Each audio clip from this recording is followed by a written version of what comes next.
كان يا مكان صفي لونطو في ليبوك نتاع الاستعمار افتكانة عسكرية فوقاش فيه القلاق متكي شاف الدرابو نتاع الفرنسيس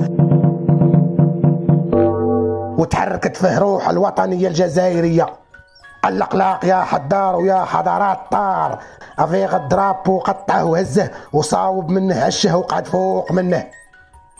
شافوه الأعداء وضربوه بالقرطاس الرجليه.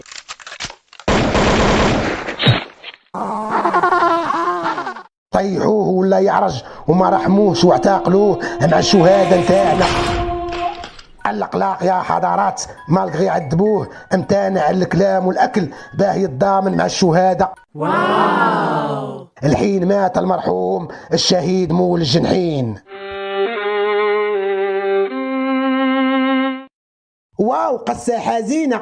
واش الحكمة منها يا مهنا؟ واش دخلها بالموضوع؟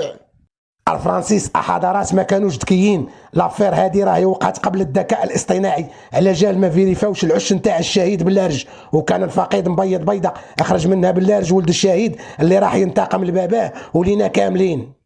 مليح اذا يروح باللارج ابن الشهيد للبرلمان الاوروبي ويقطع لهم الرايه بمنقاره وينتقم لنا. بصح قولوا له يلبس لباس واقي ضد الرصاص. لازم نتعلموا من اغلاطنا. دوك احنا راح نتكلوا على باللارج يعتقلينا الجزائر روحنا بعيد. الأقلاق راهو من الشهداء الاولين وراح نديروا له يوم خاص به ونسموه يوم باللارج العالمي.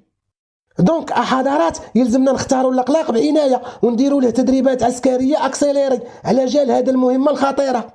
حضارات واش باللارج ذكي وغادي يفهم التدريبات العسكريه ديالكم؟